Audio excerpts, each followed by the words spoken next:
Hello student, फिर से स्वागत है आपका। हमारा जो कॉम्प्लेक्स नंबर चल रहा था उसी में नेक्स्ट टॉपिक जो हम करने वाले हैं आज वो है ज्योमेट्री ऑफ कॉम्प्लेक्स नंबर। और ज्योमेट्री में हम पढ़ने वाले हैं कुछ टर्म्स हैं रिलेटेड टू कॉम्प्लेक्स नंबर, उसको पढ़ने वाले हैं। ज्योमेट्री में जब हम रिप्रेजेंट करते हैं आर्गेन प्लेन में किसी भी कॉम्प्लेक्स नंबर, सपोज जेड को रिप्रेजेंट करते हैं, तो एक्चुअल में एक वेक्टर की तरह बिहेव करता है।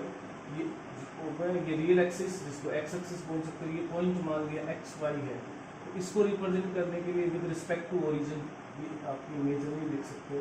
ओके, तो ये जो होगा, ये एंगल अगर थीटा है और मान लो ये जो है ओ जेड लेंथ आर है, तो इस कॉम्प्लेक्स नंबर जेड को मैं लिखूंगा, ये होगा एक्स प्लस आईटा वाई और r cos theta plus r sine theta with iota. Okay, या फिर इसको ऐसे भी लिख सकते हैं, ये सब हमने पढ़ा है, इसको यूलर फॉर्म बोलते हैं। एक्चुअल में ये जेड है क्या, देखिए जेड क्या रिप्रेजेंट करता है। अगर मैं मॉडुलस ऑफ जेड की बात करता हूँ तो मॉडुलस ऑफ जेड क्या है, ओपी लेंथ के इक्वल है, यानी ओरिजिन से इस पॉइंट पी की जो लेंथ होगी वो मॉडुलस ऑफ जेड से लिखते हैं। यानी एक तरह से वेक्टर होगा जिसमें थीटा क्या है, एंगल है विद पॉजिटिव एक्स एक्सिस और रियल एक्सिस। ओके, अब देखिए इसको अगर मान लो दो पॉइंट दे रखे हैं आपको किसी आर्गन प्लेन में, Z1 एंड Z2, ये Z1 Z2 कोई पॉइंट दे रखा है, या Z2 Z1 दे रखा है, P और Q, तो ये जो होगा Z1, इसका जो मॉडुलस है PQ लेंथ जो होगी वो मॉडुलस होगी Z2 माइनस Z1 मॉडुलस, या Z1 माइनस Z2 मॉडुलस लिख सकते हो, यानी एक लेंथ को बताता है। तो अगर हम Z मॉडुलस लिख रहे हैं तो इसका एक्चुअल में मतलब ये है कि Z माइनस O, यानी दूसरा जो कॉम्प्लेक्स नंबर है वो ओरिजिन है, यानी ओरिजिन से के रिस्पेक्ट में इसकी लेंथ को बता रहा है ओपी, राइट। अब देखिए इसी पे बेस्ड कुछ कंसेप्ट हम करने वाले हैं। मान लीजिए आपके पास ऐसा एक पॉइंट है Z1 और ये दूसरा पॉइंट है Z2 कॉम्प्लेक्स नंबर में, राइट, आर्गन प्लेन जो है उसके में, और Z इस पे एक पॉइंट है। तो इसका मतलब देखिए क्या होगा, अगर मैं ये कहता हूँ Z माइनस Z1 मॉडुलस, यानी मेरी लेंथ होगी A और इसको मैंने मान लिया B और इसको मान लिया C, तो ये लेंथ कितनी AB होगी, राइट, AB। ऐसे ही BC निकालूंगा तो क्या होगा, Z माइनस Z2 मॉडुलस, और AC निकालता हूँ तो आपके पास आ जाएगा Z1 माइनस Z2 मॉडुलस। अगर मॉडुलस की बात है तो ये रिप्रेजेंट किसको करता है, ये लेंथ AB को, ये BC को। अगर मान लो इससे हम कुछ इक्वेशंस बनाने की कोशिश करते हैं, इक्वेशंस या कुछ कंडीशंस दे रखे और आपसे पूछ लेते हैं कि ये क्या रिप्रेजेंट करेगा कॉम्प्लेक्स नंबर में, या ये कॉम्प्लेक्स नंबर है क्या रिप्रेजेंट करता है आर्गन प्लेन में। फर्स्ट देखिए, मान लो आपके पास ये हो Z minus Z1 modulus plus Z minus Z2 modulus equal to modulus of Z1 minus Z2, यानी इन दोनों का सम AB प्लस BC किसके इक्वल है, AC के इक्वल है। AB प्लस BC AC के इक्वल है, तो मैं क्या कर दूंगा कि क्या है, ABC आर कोलिनियर पॉइंट, तीनों कोलिनियर पॉइंट है एक चीज। इसके साथ साथ क्या है, B lies between A and C। अगर Z की जो Z है वो किसका वो है, कॉम्प्लेक्स नंबर B को रिप्रेजेंट कर रहा है, राइट, आर्गन प्लेन में। अगर मान लें इनका दोनों का डिफरेंस ले तो क्या बनेगा, देखिए Z1 minus Z2 equal to modulus of Z1 minus Z2। अभी भी ये कोलिनियर है, तीनों एक ही लाइन पे, लेकिन ये जो पॉइंट B है इस केस में क्या हो गया, देखिए आपके पास B क्या होगा, outside this line joining A, Z1 minus ये Z होगा Z के लिए, ठीक है। तो ये B पॉइंट जो है वो इससे डिस्टेंस होगी, Z माइनस Z1 ये डिस्टेंस होगी, यानी कौन सी डिस्टेंस होगी, AB डिस्टेंस होगी, और ये हो गई आपके पास BC। इनका डिफरेंस किसके इक्वल है, इसका डिफरेंस है आपके पास AC के इक्वल, राइट। तो इसका मतलब क्या हुआ, ये भी कोलिनियर है, लेकिन ये जो पॉइंट B है ना, B lies on the AC but outside, not between AC, right, A और C के बीच में नहीं आएगा। थर्ड देखिए, मान लो हम ये लेते हैं मैग्नीट्यूड, कि magnitude of Z1 minus Z2, right, equal to magnitude of Z minus Z2, यानी Z से Z1 और Z2 की डिस्टेंस इक्वल है। मान लेते हैं ये Z1 है आपके पास, इसी को थोड़ा सा कर लेते हैं, देखिए ये Z1 है और Z2 है, इससे इक्विडिस्टेंट पॉइंट लिखना है, यानी Z एक ऐसा वेरिएबल कॉम्प्लेक्स नंबर है जिसकी Z1 और Z2 से डिस्टेंस इक्वल है। तो हमारे पास Z2 Z से डिस्टेंस इक्वल कब होगी, जब ये क्या बन जाए, परपेंडिकुलर, यानी Z का जो पाथ है इसका मतलब क्या होगा, Z represents a perpendicular bisector, okay, perpendicular bisector of A B. इसका परपेंडिकुलर बाइसेक्टर रिप्रेजेंट करेगा जो Z1 और Z2 को ज्वाइन कर रही है वो लाइन। ऐसे मान लो इसी को हम, ये तो इक्वल दे दिया, Z1 माइनस Z2 का मॉडुलस क्या हो जाए, Z1 माइनस Z2 का मॉडुलस, लेकिन यहाँ पे कोई कांस्टेंट आ जाए K जो कि रियल हो, K बिलोंग्स टू R, लेकिन K is not equal to 1 हो जाएगा, तो ऊपर वाली सिचुएशन हो जाएगी। इस केस में ये क्या होगा, यानी Z1 जो Z पॉइंट है उसका Z1 और Z2 से डिस्टेंस का रेशियो क्या है, फिक्स है। और अगर ऐसा होता है तो हमें सर्किल की डेफिनेशन याद आती है, उसमें ये भी एक डेफिनेशन होती है सर्किल की। अगर दो पॉइंट, ये Z है कोई पॉइंट, राइट, इसकी Z1 और Z2 ये जो रेशियो फिक्स रहता है, अगर इन दोनों का डिस्टेंस, तो Z जो मूव करेगा वो क्या करेगा, एक सर्कल पे मूव कर रहा है, राइट। तो इसका मतलब ये क्या होगा, Z represent a circle, okay. Next करते, देखिए हमने किया दोनों का मैग्नीट्यूड को ऐड किया, ये K टाइम्स किया। मान लीजिए आपके पास इन दोनों का सम भी क्या जाए, this is fifth one, Z1 minus Z1, यानी Z जो है वेरिएबल पॉइंट है उसका Z1 से डिस्टेंस प्लस Z2 से डिस्टेंस, एक कांस्टेंट आ जाता है, ओके, कांस्टेंट आ जाता है जो क्या होगा। अब देखिए इस पॉइंट Z की Z1 से और Z2 से टू फिक्स्ड पॉइंट है, Z1 Z2, Z variable point है, इससे डिस्टेंस अगर कांस्टेंट है तो हमें एक डेफिनेशन याद आती है किसकी, अगर आप थोड़ा सा ध्यान करेंगे तो इलिप्स, यानी अगर ये डिस्टेंस में ये कह दो तो PA plus PB is equal to a constant, तो ये क्या बन जाता है, इलिप्स बन जाता है। यानी इलिप्स की डेफिनेशन ये होता है कि Z एक ऐसा वेरिएबल पॉइंट है या एक ऐसा वेरिएबल पॉइंट जो Z1 और Z2 से डिस्टेंस का सम इक्वल रहता है, फिक्स रहता है, वो क्या बन जाएगा, इलिप्स बन जाएगा। ऐसे ही अगर मान लो modulus of Z1 minus Z2 minus आ जाता है इनके बीच में और ये कांस्टेंट है, तो ये किसको रिप्रेजेंट करेगा, देखिए PA minus PB, difference of two distances, right, from a variable point. Fix point A और B है, वेरिएबल पॉइंट P है, इससे दोनों का डिफरेंस अगर कांस्टेंट आता है तो उस केस में क्या आ जाएगा आपके पास, उस केस में जो बनेगा ये बनेगा हाइपरबोला, ओके। तो आई hope you got the concept. अब देखिए Z1 Z2 और जो कोई दो पॉइंट थे उससे Z एक ऐसा पॉइंट लिया जिसके रिप्रेजेंट हम कर रहे थे, ज्योमेट्रिकल मीनिंग पता होना चाहिए, अगर दोनों का डिस्टेंस ये है तो इसमें बनेगा आपके पास कोलिनियर, यानी AC के बीच में B लाई करेगा। अगर दोनों का डिफरेंस इसके इक्वल है तो ये क्या होगा, AC आउटसाइड, यानी B जो पॉइंट है वो आउटसाइड दैट AB होगा, AC होगा। ऐसे ही दोनों का अगर इक्वल आ जाता है यानी परपेंडिकुलर बाइसेक्ट को रिप्रेजेंट करता है। अगर इनका रेशियो सेम है तो एक सर्कल को करेगा। अगर दोनों का डिस्टेंस का सम, दो पॉइंट से डिस्टेंस है Z की, उसको कांस्टेंट है तो इलिप्स आ जाता है और ये हाइपरबोला आ जाता है। और कुछ थोड़े से कंसेप्ट करते हैं, इस नेक्स्ट कॉन्सेप्ट पे चलते हैं जहां पे हमें क्या करना है। मान लो A का जो पॉइंट है उसको Z1 से रिप्रेजेंट कर रहे हैं, B पॉइंट को Z2 से रिप्रेजेंट कर रहे हैं, और M1 M2 रेशियो में जो पॉइंट P है वो इंटरनली डिवाइड कर रहे हैं।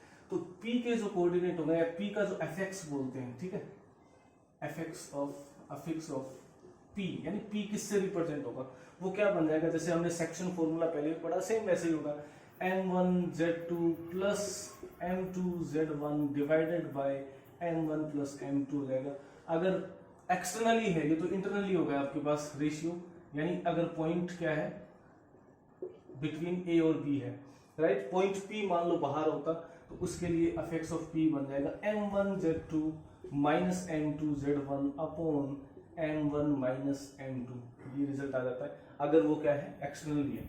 इसी से हम और एक कंसेप्ट कर सकते हैं जो कि पहले भी करते आए हम, अगर मिड पॉइंट हो, mid point of join of AB, वो क्या बन जाएगा Z1 प्लस Z2 अपॉन 2 बन जाता है। अच्छा, सेंट्रोइड निकालें किसी भी ट्राइंगल का, सेंट्रोइड ऑफ ए ट्राइंगल जिसके वर्टेक्सेस क्या दे रखे हैं आपको, Z1 से रिप्रेजेंट, Z2 से और Z3 से रिप्रेजेंट कर रहे हैं, तो इसका जो सेंट्रोइड होगा वो क्या होगा Z1 plus Z2 plus Z3 upon 3, वही इंटरनल और एक्सटर्नल रेशियो से हमने पहले भी किया हुआ, सेम वैसे ही कर सकते हैं, राइट। अब मान लीजिए आपको दे रखा है कि एक पैरेललोग्राम, जैसे थोड़ा सिंपल सा क्वेश्चन लेता हूं मैं, एक पैरेललोग्राम है जिसकी वर्टेक्सेस Z1 Z2 Z3 और Z4 से रिप्रेजेंट कर दिए हैं, ठीक है, या ऐसी कंडीशन निकालनी है जिसके अंदर Z1 Z2 Z3 Z4 एक पैरेललोग्राम को रिप्रेजेंट करे। अगर पैरेललोग्राम को रिप्रेजेंट करता है तो हम जानते हैं कि इसके डायगोनल्स होते हैं पैरेललोग्राम के ए बी सी डी।